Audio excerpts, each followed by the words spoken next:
Welcome to Sports Management Podcast, where you will hear interesting sports management professionals share their stories, experiences, and passion for the sports management industry. I am your host, Marcus Philipson. Welcome to episode 176 of Sports Management Podcast. Today's guest is Dr. Michael Anagnostou. He's a sports management lecturer at Loughborough University, the former CEO of Greek Super League, and he has also experiences from working for FIFA, UEFA, the Athens 2004 Olympic and Paralympic Games, and more. Dr. Anagnostou holds a PhD in sports science and physical education, an MSc in sports and recreational management, and a Bachelors Degree in sports science and physical education.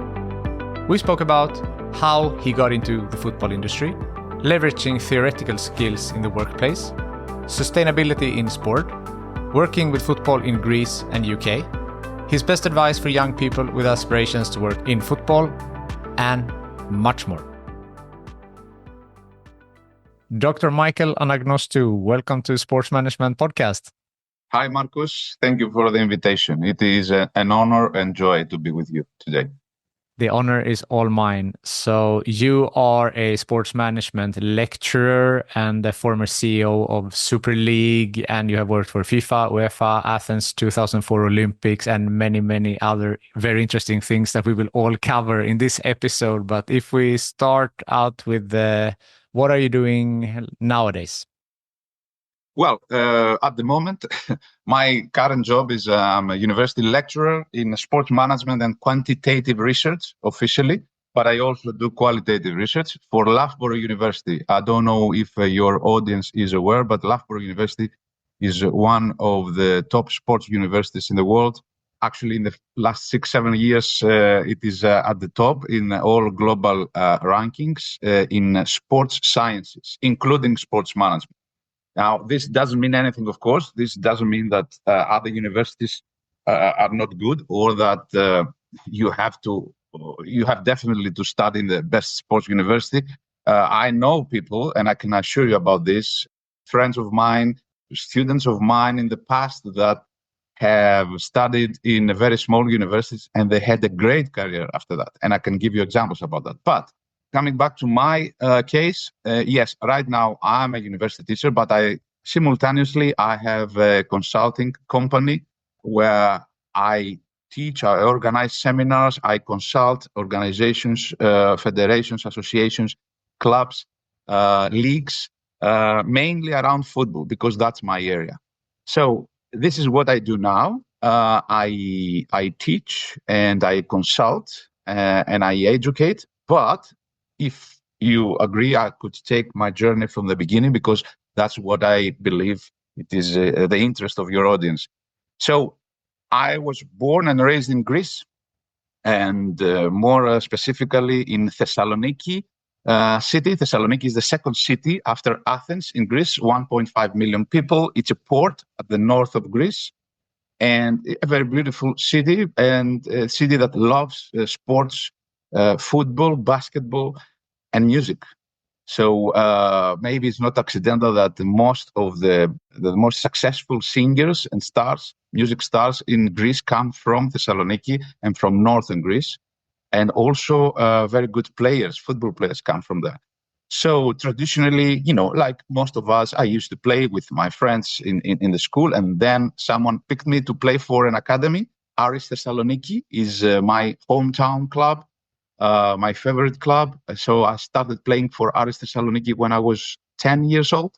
And I played throughout all the academy departments, under 10, 11, 12, etc., until I played as a semi-professional for the first team. I signed a semi-professional contract. I started playing with the first team, the professional team, their friendlies, and going with them in their pre-season preparation gatherings and tours. But then, the story, an injury came, which didn't allow me to play professionally. I tried that 2 years, and then I moved, and I couldn't come back properly. When I was a bit ready, I started to play again for the third division club, Panthrakikos FC. But again, I had the injuries, and I decided to stop playing football very early. 21 years old, I made my decision to focus on my studies because at the same time I started studying sports science and physical education. So I said, better to concentrate on that, finish my studies and see what I can do in my life. So I say that as an example that, every failure, it's a new start. It's a new beginning for something different. So don't be disappointed. And maybe some of your audience, some people that listen to this podcast are football players or that players that had problems, injuries. Don't be disappointed.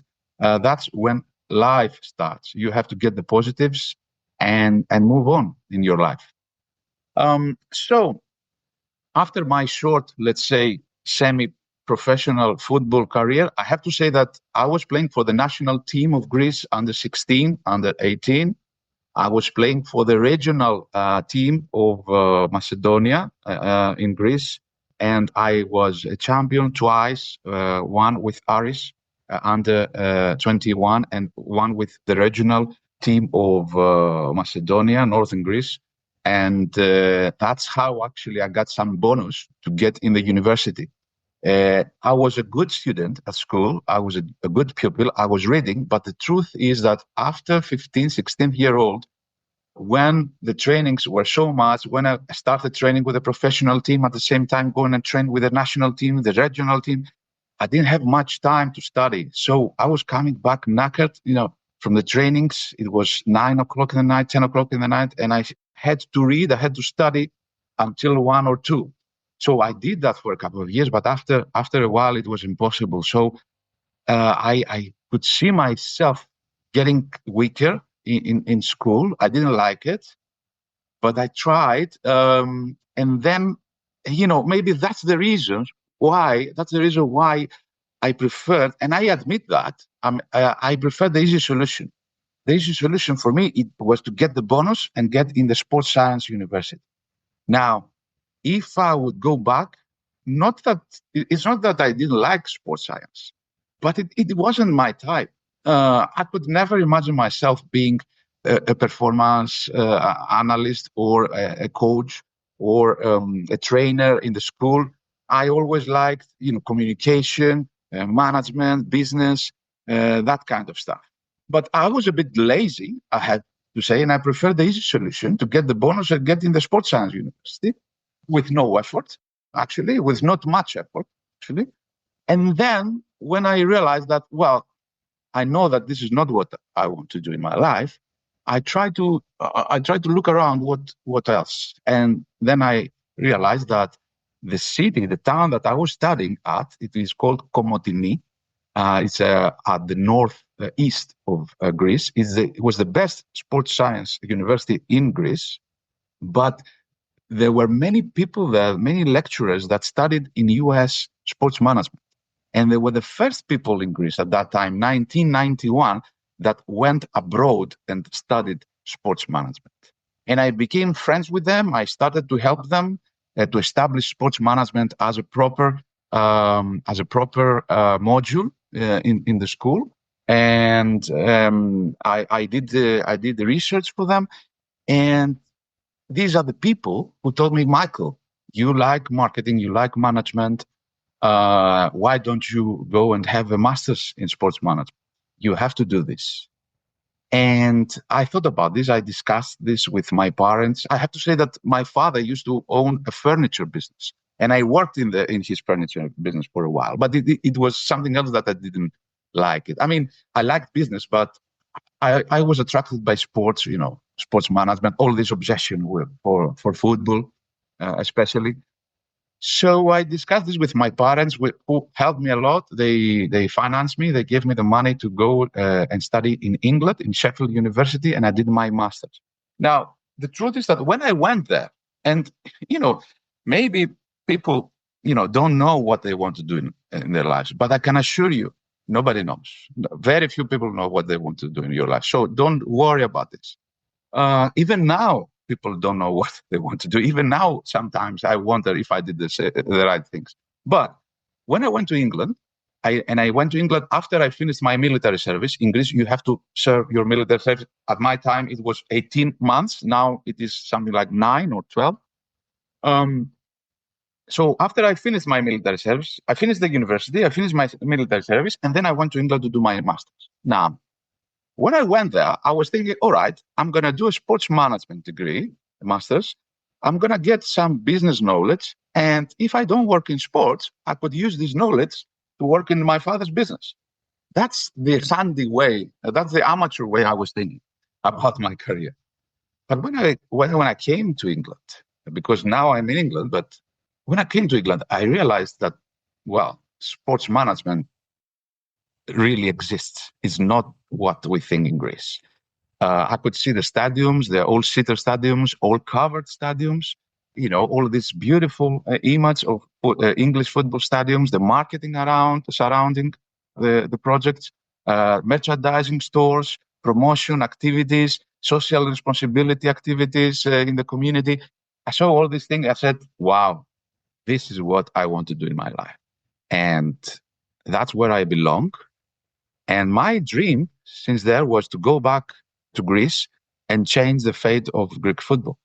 And I know that it was a bit ambitious, but I could see opportunities there. I could see that all these things, people don't know these things. Yes, of course, we could see on the TV the nice stadiums, but we didn't know what is surrounding the stadiums and that there is a whole football culture. And my dream since then, was to go back to my country and change football. That's how my journey started. That's how I started working in football. And actually, I was in England. I remember it was Easter time, just before I was finishing my master's degree. It was only 1 year master's degree. And I went back to Greece for the Easter time, and I tried to meet people, to make some contacts and knock on doors and ask for a job. So I went to my hometown club, Aris Thessaloniki, and at that time it was a new chairman. I knew him, and I asked him, "Hi, Chairman, my name is Michael. Thank you for accepting me here in your office. Do you remember me?" He said, "No, I don't remember you. Sorry." "Well, I used to play here," I said, "but anyway, well, I'm in England.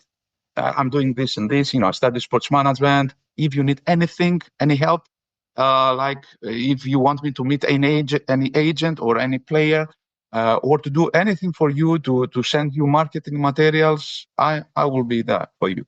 He said, "Fine, no problem. Yes, we'll talk."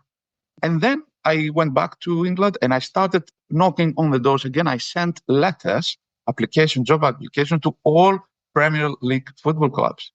And the truth is that they all responded.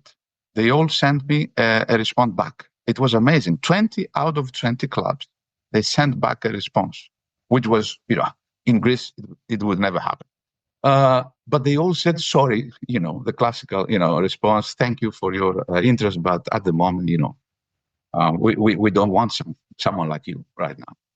And I say that because everybody has to go through this. We have to try to knock on the doors. And sometimes it's a matter of statistics. If you focus your research around the area where you think that you have the most possibilities, and if you repeatedly, ask for something, statistically, you will get something. So I didn't succeed in my England career, let's say, but 2 months after the Easter time meeting I had, the chairman of the club rang me and said, "Michael, we are coming to England this summer, and we had a proposal to do our pre-season training in a Stoke-on-Trent facility, the University of Stoke-on-Trent and their facilities. Would you be able to go there and check and report back?" I said, "Of course." And I went there and I took my pictures. I did my SWOT analysis. I tried to implement everything I learned in the master's. And I sent a full report, very detailed back. And they liked it, of course. And I was recommending that, yes, I knew football. I knew the needs. And I said, well, my recommendation is that if you cannot afford something better, like, going to special precision trainings, and I knew that they had financial problems at that time, it can do the work. it can work. It's not amazing, but it can work. And the coach of the professional team at that time knew me because he had me as a player before, and he appreciated this. And they came here. They came to England, and I went there with them. I helped them for 3 days. Arranging the operations, doing the interpreter, the translator, and then they went back. They were happy. And sometimes you have to be lucky. In the same summer, a new owner, a new businessman, the biggest insurance company in Greece, took over of the club. But the chairman would remain the same. And the chairman asked me, would you like to work for the club, to come back in Greece and work for the club? And I said, of course, I would like to. And that's how I started. That's why I started. I was a bit lucky. I was somewhere there. I was a bit knowledgeable. I knocked on doors. So I was patient. And that's how it happened. Yeah, so I think that is a good example to show that you said you were a bit lucky, but I believe also you create your own luck in a sense, and that you put yourself in those situations, you knock on the doors, and also that you were able to leverage knowledge that you got from your education into the workplace. And that's maybe some people struggle when they are in school. When will I ever use this? And why am I learning this? But now that's a good example, all the marketing degree and the SWOT analysis and everything, you used that and flipped it in order to get a job in the sports industry. Yeah, absolutely. You never know what's in the corner, and you have to get ready. You may do something now, a project, a work that you find it useless at the moment, but you will need it sometime later. And even if you don't need it, you will be aware. And if you see other people using this, you will understand and you will be able to communicate with them better. So nothing is wasted. Now, I have to also say, while being in UK for my master's, at that time, there was an interest from the owner of Sheffield United to buy my hometown club, accidentally, Aris. And I asked to see him. I had the courage to call to Sheffield United offices and say, I'm a student. I used to play for the club that your owner is thinking of buying, and I would like to meet him. And he accepted to meet me. And I had long hair, I had beard, and I went to his office, to this luxury office. And he said, listen, I'm doing my due diligence now in your club. I don't know how things will work out, but if I finally buy the club, I would like to have you as my assistant and be my consultant, because you know the club, you know people, you know the culture, and you also know our British culture. It didn't work out finally. He didn't buy the club, but it was another opportunity that I tried to create for myself. And you have to chase things. You have to dare. Don't be afraid to expose yourself. Don't be afraid of the failure. That's what I would say. Because if you don't try, you will never succeed. If you fail once, twice, 3 times, 10 times, it means nothing. Of course, after 100 times, maybe it means something, that you are not doing the right focus. Maybe you should change your strategy, but it doesn't mean that you have to stop trying. So I went back to Greece and I started working for them, and it was a small club. Actually, right now it's the 5th club, the 5th brand in the country, with a big fan base, 20,000. They can fill a stadium of 20,000, playing in Europa League.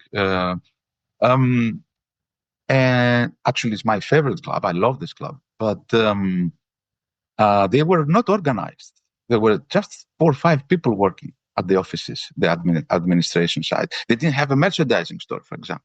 So what I did, apart from starting to read a lot, the contracts, and understand the environment, the rules, the regulations, I started to bring ideas, and I started to implement.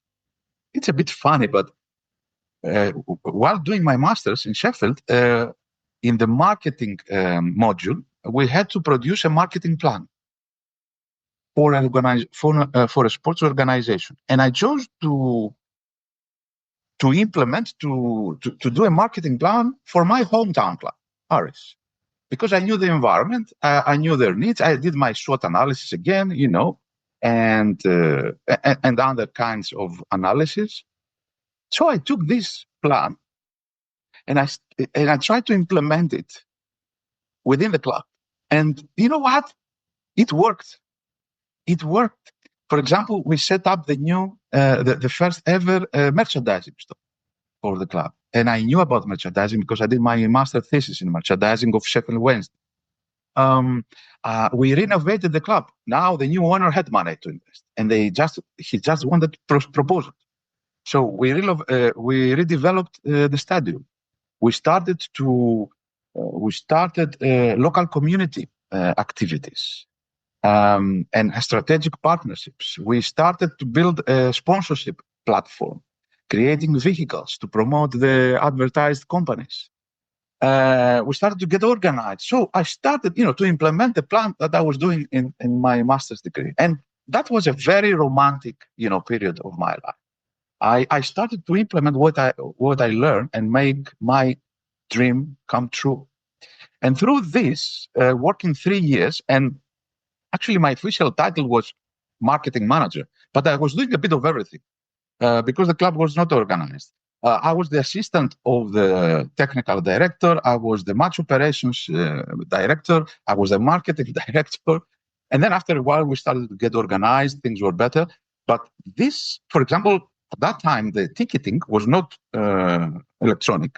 We had to print the tickets, and then we had to take the printed tickets to the tax service and stamp them to make sure that they are checked from the tax service.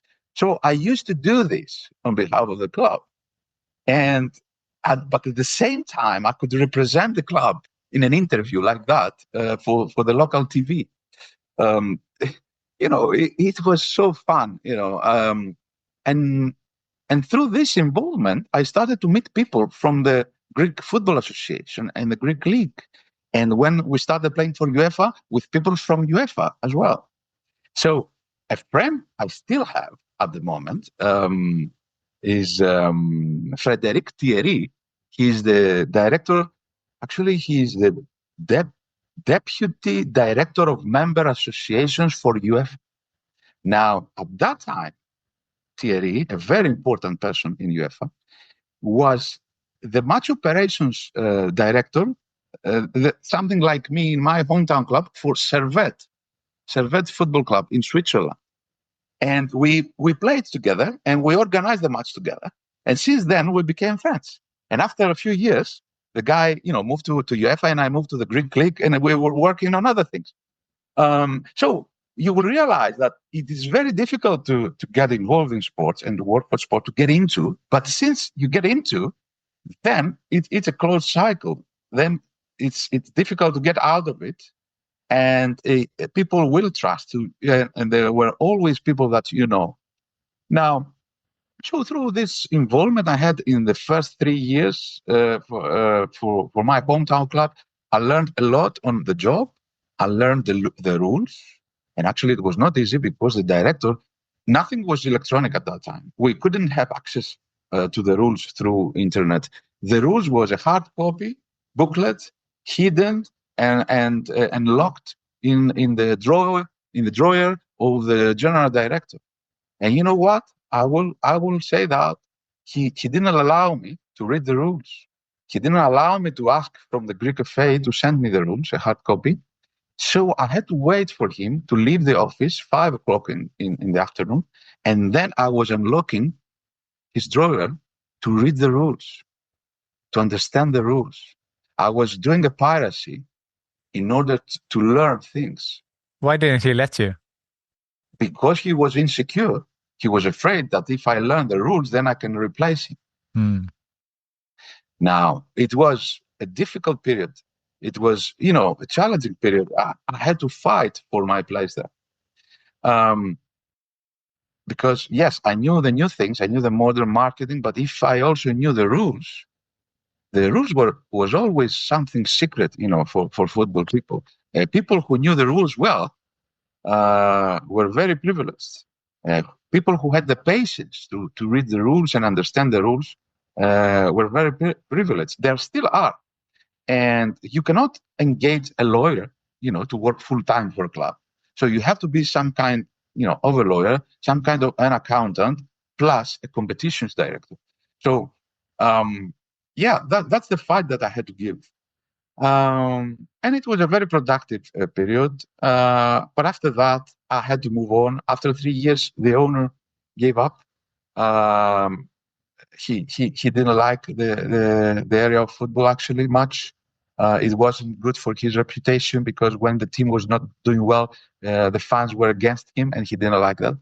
So after this businessman left, I had to take my decisions as well. Actually, the new ownership was a bit amateur, and they wanted me to stay. Honestly, they wanted me to stay. But I said, sorry, guys, thank you, but I have to try my luck. And I set my agency, I set my office around organizing football and sports events and tournaments. And I tried a little bit of agency with players as well, but it wasn't my type. It wasn't my type. I couldn't say lies to people because you have to promise a lot in order not to lose your clients.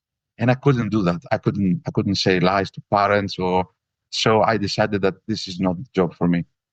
But the tournaments went really well. The tournaments, we used to take 300, 400 kids. Like, you have a great tournament in Sweden, Gothia Cup, right? Yeah. Yeah, we tried to do something similar in Halkidiki in Greece. It's a tourist place in Greece. And we used to bring, my company, we had around 500, 600 kids from academies from Greece. We gave them space and accommodation by the sea. And at the same time, we would organize football games and tournaments for them. So it worked well. I earned some money. But then it was the time that the Olympic Games came to Greece, and I had to take other decisions. It was, once in a lifetime job to work for the Olympics. So I decided to join the Olympics. I knew people working there. I was member of the Greek Sports Management Association, and because of my master's. So the director of sports for the Olympic Games was member of the Sports Management Association, and Makis Semakopoulos, and he helped me to get the job. Actually, he introduced me to the football director, and he told him, listen, I know Michael, but if you don't like him, you don't have to take him. If you like him, you can take him. And then, of course, the director of football for the Olympic Games understood that I know football well. I know people well. Everybody, the Greek FA knew me, the local, the regional association of football of Thessaloniki, they knew me, and they approved me, let's say, because these jobs are a bit political sometimes. But I was a trustworthy person that knew the job, knew football from inside, had the studies, the masters. So why not? And that's how I started working for the Olympic Games. I was the football competition manager for the venue of Thessaloniki, taking care of the competition operations and facilities for the athletes, referees, teams, services, accommodation for them and everything. And then they asked me to go to Athens and join them and take over as a technical operations manager for all the football stadiums. So taking care of the planning, for the equipment, for the spaces, the facilities, the services of football stadiums.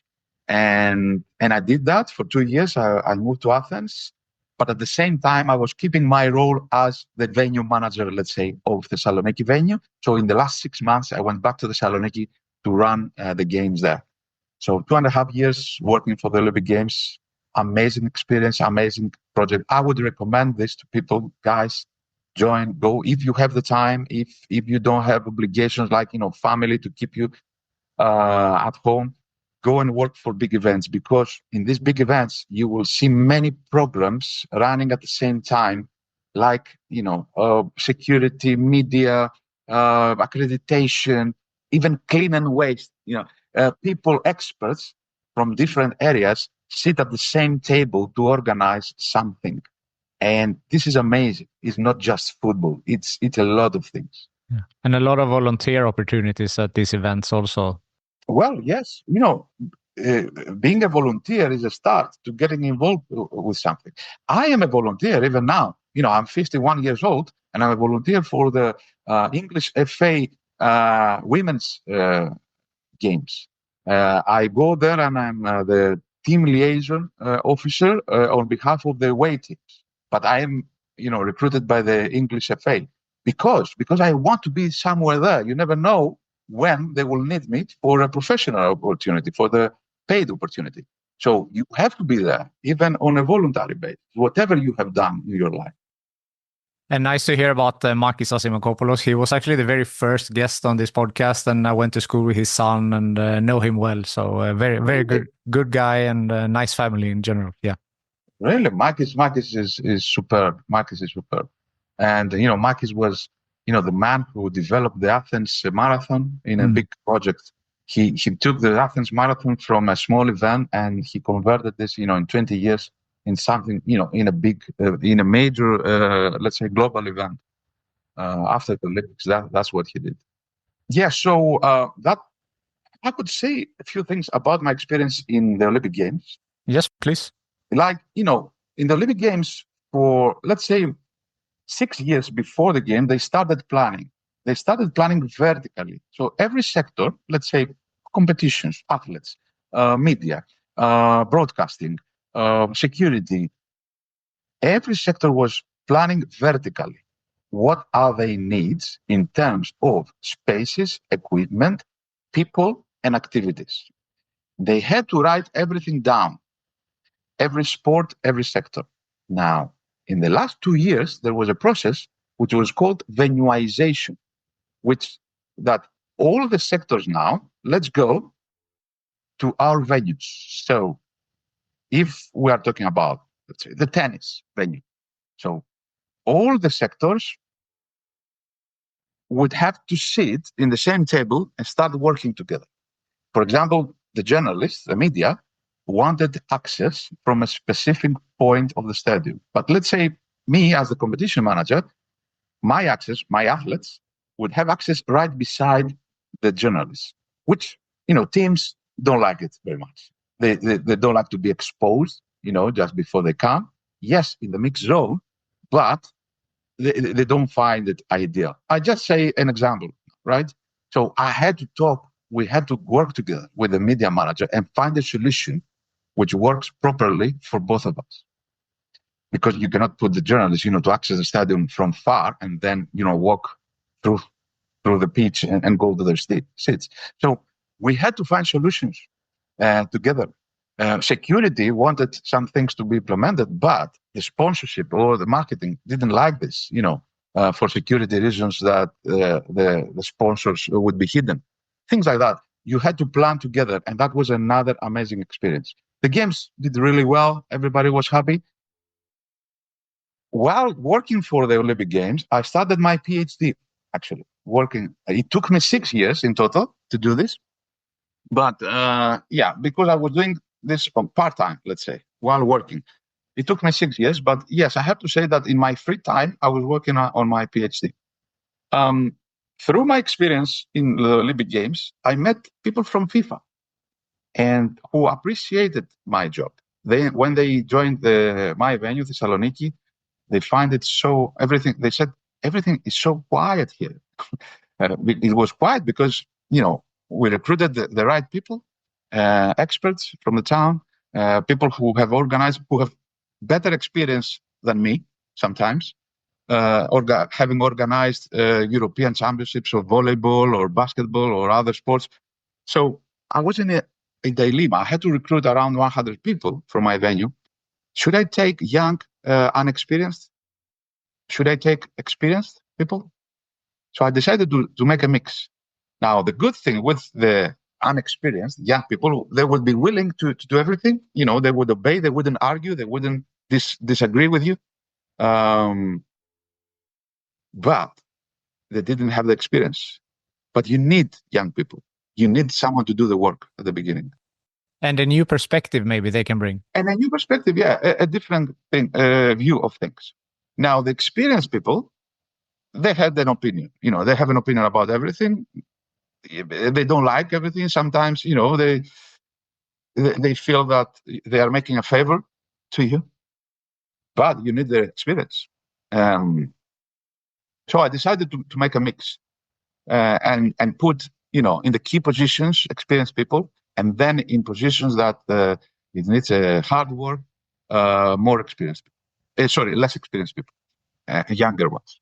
Not in terms of age, in terms of experience.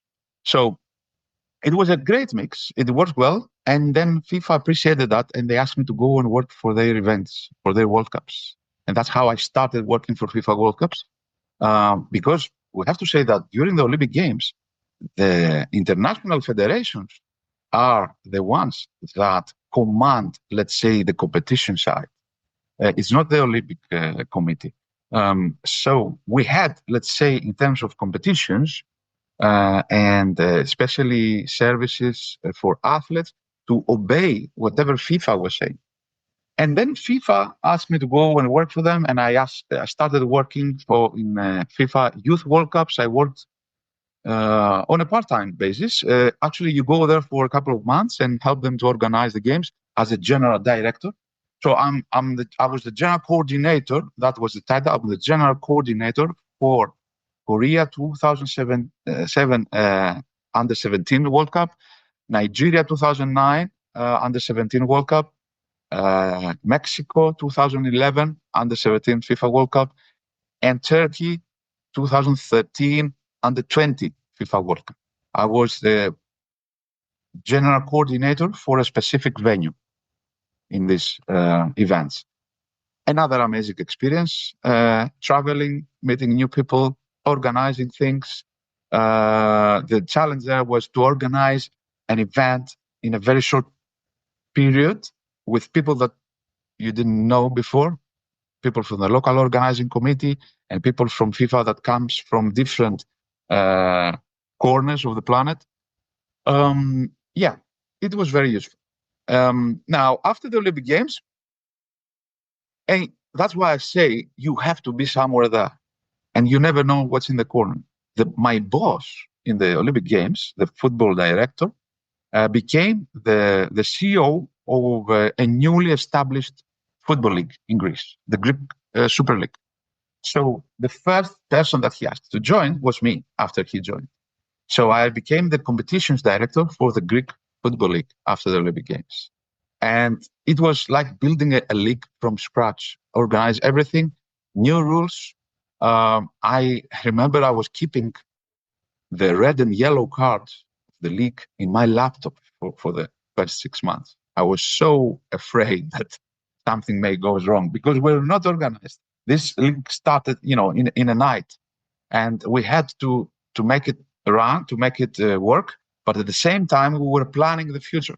So that was the challenging thing, keeping everybody happy, but planning for the future as well. And we had to recruit people, and that's what I explained to them. Listen, we cannot do both. We have to recruit people, and sometimes it's better to recruit people from the previous league. Why not? There are some very good guys, very experienced guys there. I know them. I worked with them when I was working in Irish Football Club. And why not?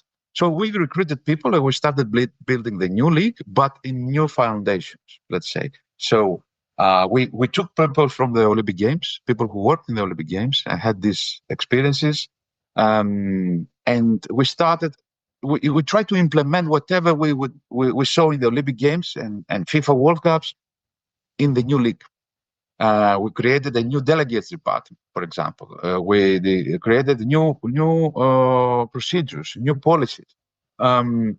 We started putting the clubs under pressure to improve their facilities. We asked from the federation, they put us under the umbrella of the UEFA licensing system so that we have to do things in terms of sporting criteria, legal, financial, and facilities and infrastructure. We created new branding. We set up our new first central broadcasting agreement, our first central sponsorship agreement with the Greek lottery at that time. So I was 5 years the competitions director, a bit challenging, especially the match operations, security, many security issues. We had to work together with the police, but with a different mentality. So I will give you an example. The mentality at that time of the police was that, you know what, it's good sometimes to have hooliganism. Because if we don't, what is our job here? So you have to fight with mentalities like that, with people that didn't want to resolve the problem. They wanted the problem to be there so that they have a justification for their presence, which is mad, which is crazy. So different experiences, more, let's say, hardcore experiences, and tough. But after 5 years, I was, honestly, I was thinking of leaving. I said, all right, I built some things.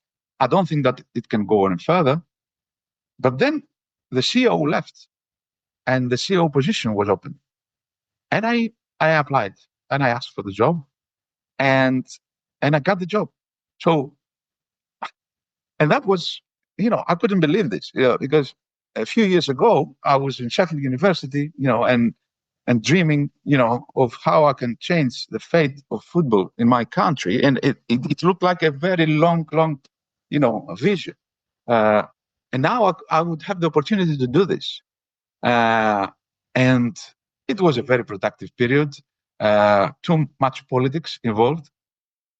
I did a lot of things. I was lucky to have a very good chairman, president for 2 years. We worked together. And we did amazing things, new programs, documentaries, social responsibility programs, improvement of facilities, establishment of new youth leagues, working together with the federation, working together with UEFA and the professional football leagues. It was a very productive period. We increased, although we were in the middle of a recession crisis, financial recession, we increased the ticket sales 25% of the clubs. We increased the sponsorship income something like 500%. We increased the broadcasting income 20%, and we maintained the central broadcasting, which was not easy. Everybody was, the clubs were in a constant conflict, and that was the challenging thing. We had to find ways to bring them together and calm them down. I mean, if someone is interested, I could send links with the documentaries and the programs, the marketing programs that we implemented. And there is a special report, with our strategy and how we achieved that. We organized international conferences, even the first ever and last commercial exhibition, because we thought that we had a responsibility towards the society to promote football companies and sports companies, general assemblies of the European leagues, so many things, nice things. Now, the lesson I took from this is that every country is different. You cannot become a Premier League in a night, maybe never, because it's not only about you and the league and the sport. It's about the culture. It's about the country. It's about the police. It's about, in football, that's the positive and the negative, that you have to work with many stakeholders. So if these stakeholders don't care, you cannot change much. So you have to apply a change management strategy to change their attitudes. So you cannot change the world. Sorry, you can change the world, but you cannot change everything. That's the lesson I took. And especially after my chairman left, and another chairman who didn't even know what sports sponsorship proposal is, I couldn't work. I couldn't work well. I gave up. I started, I said, all right, guys, I'm 11 years now. I cannot go back to the basics. I would expect that, people who join, this league would understand at least the basics to move forward. And then that's how I decided to leave and start for other opportunities around. But I was very proud from what we have done so far. And we did progress, the Greek football. We took it from number 20 of the UEFA ranking. We took it to number 12. And all these, improvements and in our revenues and our profile, actually. We did the research after the implementation of the program. And before this, the people were saying that, the Super League is crap and everybody's crap there. And after the implementation of the program, people were saying, well, yes, the Super League is trying to do the good, and they have done some things. They haven't corrected everything, but they are doing a really good job. So that was our satisfaction. And then, that's how I moved to England. Then the owner of Olympiakos, of football club in Greece, took over, and they asked me to help here, and I accepted the proposal. And that's how I came to England. I forgot to say that in the meantime, while working for the Greek League, I was also working as a match delegate for UEFA competitions like Champions League and Europa League. I was member of task forces and committees of the European Professional Football Leagues Association. Then I moved to England. It was another experience, trying to understand the environment here. And I was the link, I could say, between the new ownership and the British, let's say, culture. I knew the British culture. I was here before. I could understand how people think and act. I could understand how the ownership thinks and act. So I was trying to connect these things. And at the same time, I was taking care of the operations for the first team and the academies. Interesting period. And after 3 years, I decided that I had to change a bit of direction. And I decided to join academia. It was something that I always wanted to do. So I started working for University of East London and UCFB, University Campus of Football Business in London at Wembley, teaching there. Then I moved to Coventry University, and then I moved to Loughborough, where I am right now. That's full circle. Wow, what a journey. Some questions obviously that pops up, but with the Super League, so that's obviously the top football league in Greece. So, coming in 2006, how was it before? And, you said that basically you started from scratch more or less, but like, what was it before and how were you able to make that a great change? Well, the environment before it was a bit toxic. And now it's not, in the higher level, that's where the big decisions are taken. That's where the important job has to be done. And it was a good momentum that the big clubs started to understand that it's not going anywhere and we have to communicate better. But apart from this, in the middle management, let's say, there was a lot of work to be done. Setting up new rules, so you had to set up new committees and new task forces to work on the rules, because everything starts from the rules.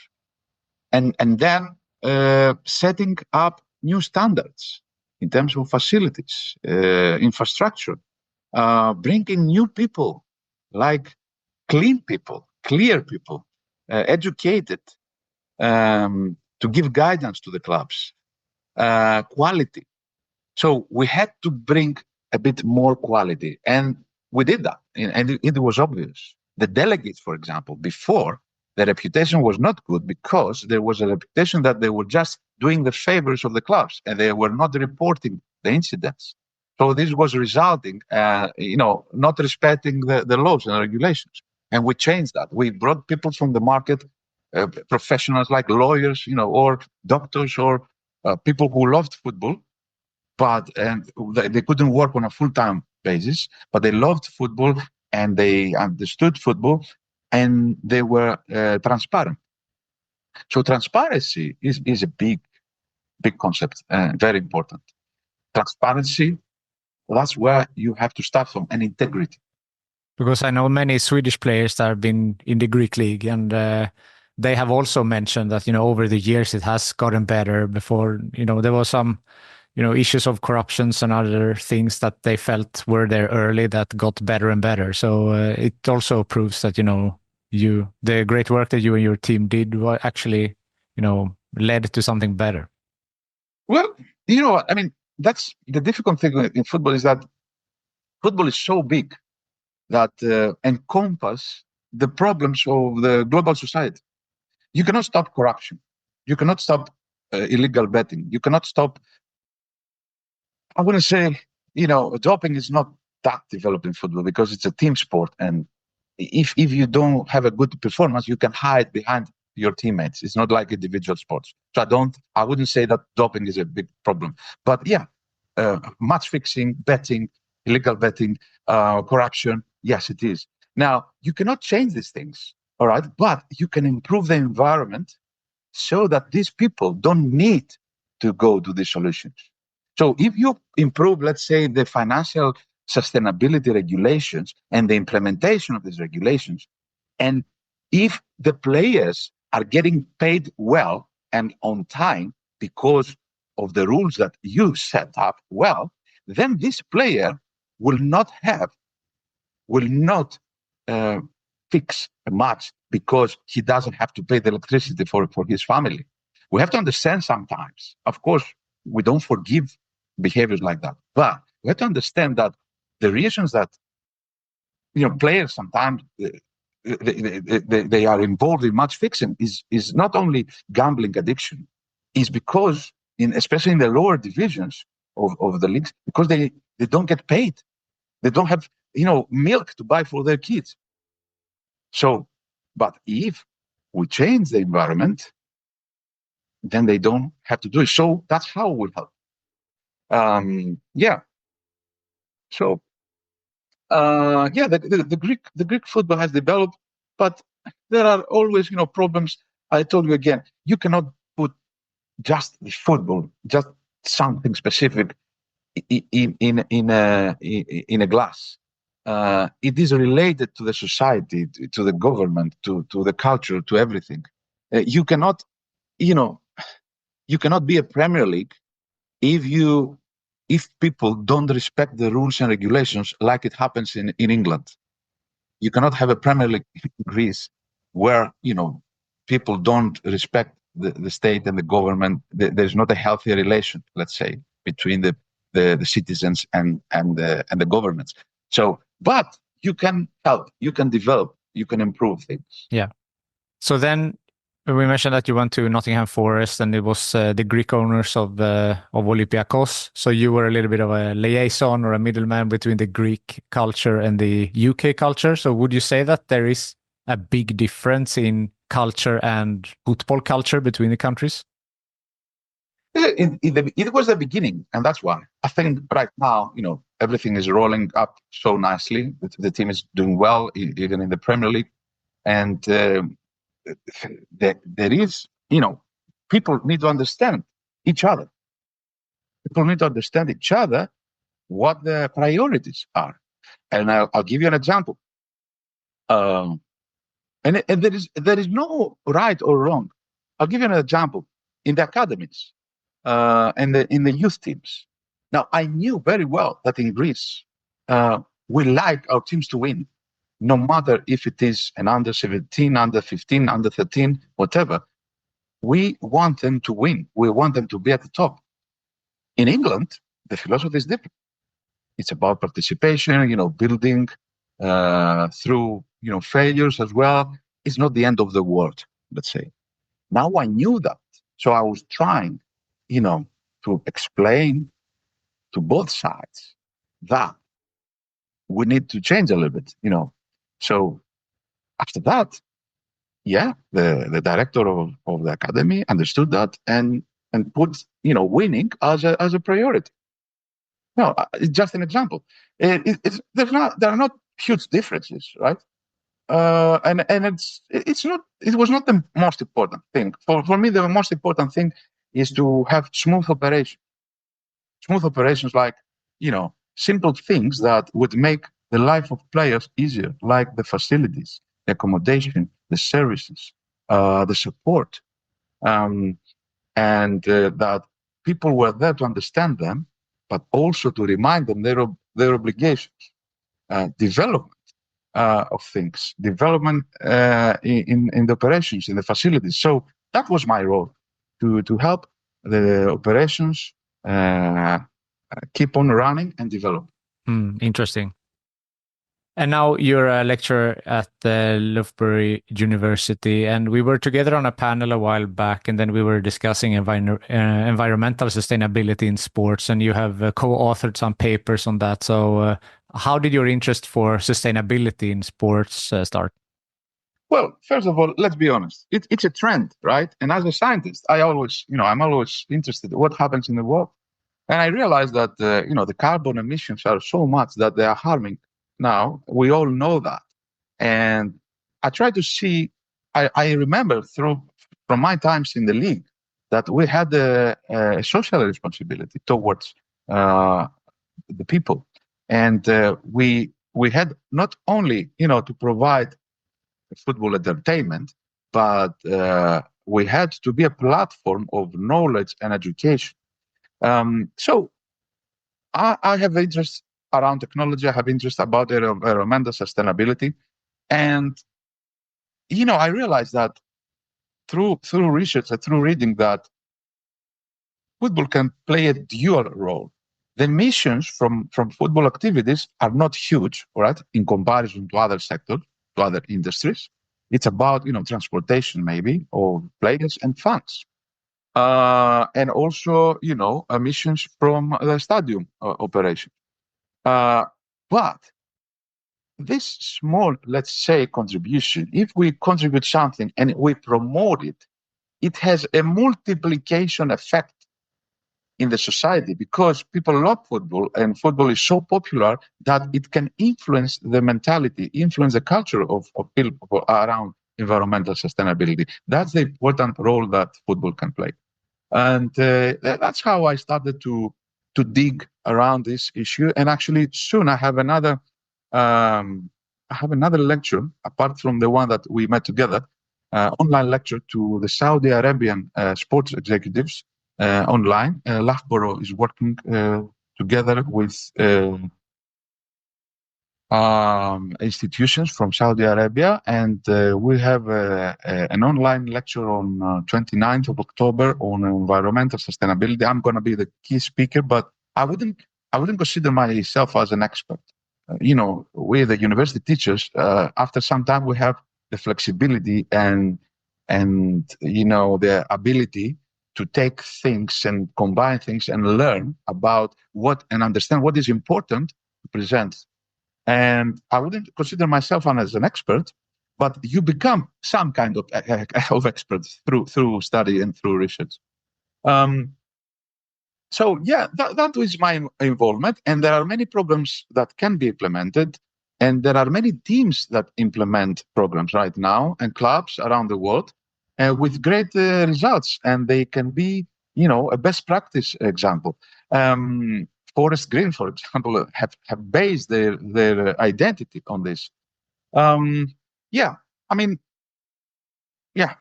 It's an interesting topic. Now, another topic that I'm working on lately, deeply, and I'm going to produce a research for the World Leagues Association in Egypt on 14th of November, is about multi-club ownership in sports and football. So, because we all have heard about multi-club ownership, but we don't understand what are the types and why this phenomenon is happening. And it's a very growing phenomenon. More than 300 clubs now globally are members of multi-club ownership groups. More than 100 multi-club ownership groups. And it's going to grow even more. So the regulatory authorities, football governing bodies have to be aware of the pros and cons, how we can exploit it, this new reality, how we can take the most of this, but maybe how to regulate it a little bit so that it doesn't harm the integrity of our sport. So that's another interesting area that I'm working lately. I'm happy to do this on behalf of the World League Association. And and I also teach the multi-club ownership topic in my university. And I think that's something that will, it's an area that there is a great potential for research there. So we still don't know what are the opinions of fans around multi-club ownership. We still don't know what are the opinions of journalists about multi-club ownership. We still don't know the impact, the actual impact of multi-club ownership on the performance of the clubs. So interesting times are coming around this topic. Definitely. I was speaking to Jordan Gardner a while back, and I titled the episode "Multi-Club Ownership is the Future of Soccer" because that was a quote that he said. So maybe that is the future, but I'm interested to read your research when you have done your research. Yeah, actually, there is a book of Simon Chadwick soon. It's going to be published. And we have a whole chapter there. I have a whole chapter about the typology and definition of multi-club ownership. There are mainly three kinds of multi-club ownership. Is the football holding groups, like the ones we know, Man City. I wouldn't say Red Bull, because Red Bull is more of a generic marketing thing. But there are other football holding groups that have possessed only football clubs.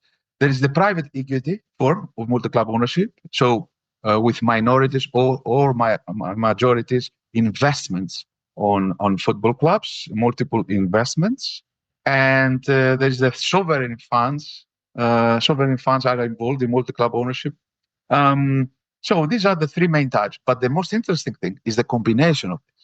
And this makes things complicated to monitor the influence, the decisive influence, as UEFA says, on the clubs, which could compromise the integrity of the competition. There are interesting times ahead. Interesting times ahead, yes. Approaching the end here, is there something I haven't asked you yet that you want to mention? No, I would like to. I know that people in your audience are people who want to have a career. They're young people. They aspire to have a career in football. Working for football or sports is amazing. It's nice. It's like, you work in a party. Okay. But when we work for the leisure time of other people, most of the times we don't have a leisure time. So I want them to be realists. It's exciting, but you're gonna sacrifice some things like your weekends. You're gonna work more than you will get paid, but it's something exciting. Go for it, and don't be disappointed. Be patient. Get organized. Study well. Take your passports. I call them, the degrees, I call them passports. These are just passports, useful passports. Use for ammunition, use for qualification. You will use all these things in your career, right? Get educated, get involved as a volunteer. If you don't manage to get a job in sport, get something. Go get involved. For example, I tell to students, let's say you cannot find a job in sports, right? If you go and work in a shoe store, a retailing sector, and selling shoes, right? After 6 months, you will have an experience in retailing. Together with your degree of sports management, this could make the ideal combination for the merchandising store. To be recruited in a merchandising store. You could use this. So nothing is wasted. Believe me, I worked in the furniture business. I worked as a bartender. I worked, as an advertiser. I was selling advertisements in a magazine. Everything is. I had my own radio show when I was a student with sponsors and everything. Nothing is wasted in this life. Nothing is wasted. Everything. Take the positive side. Enjoy this, and I'm sure that you will find opportunities to be somewhere around sports. If you work in the catering industry, for example, I'm sure that you will find an opportunity to work in a football stadium, in the catering, and be the catering manager of a football stadium. And then after that, you never know. You may be recruited in the marketing department. So that's how it goes. Don't, expect from day one everything to be ready for you. I give another example. I'm a good friend with John Taylor, now the managing director of Coventry City. And I met John Taylor in Nottingham Forest. He was the assistant of the accounting director. And then he became the assistant director. And then he became the accounting director and the finance operations director. And then he became the operations director. And then they became the managing director of Coventry City. So that's how it goes, step by step. Be patient. I like that advice. I like to finish with a networking question, and you have been in UEFA, FIFA, all around football. So, who from your network do you think would be a good guest for this podcast? Very good question. It has to be someone approachable, achievable, feasible. I'm not sure about. Have you spoken to Thomas Junod, director of education? No. This would be an interesting case. I will have a try, but if it's not that, I will try to find something else for you. Appreciate that. Dr. Michael Anagnostou, thank you so much for taking the time to be on Sports Management Podcast. Thank you very much, Marcus. Thank you. All the best to your audience. Thank you for listening to the Sports Management Podcast. Please hit the subscribe button so you don't miss out on any upcoming episodes. Also, feel free to leave a comment about what you thought about this episode. If you want to get in contact with me, send an email to sportsmpodcast@gmail.com or hit me up on Facebook, Twitter, or Instagram @sportmpodcast.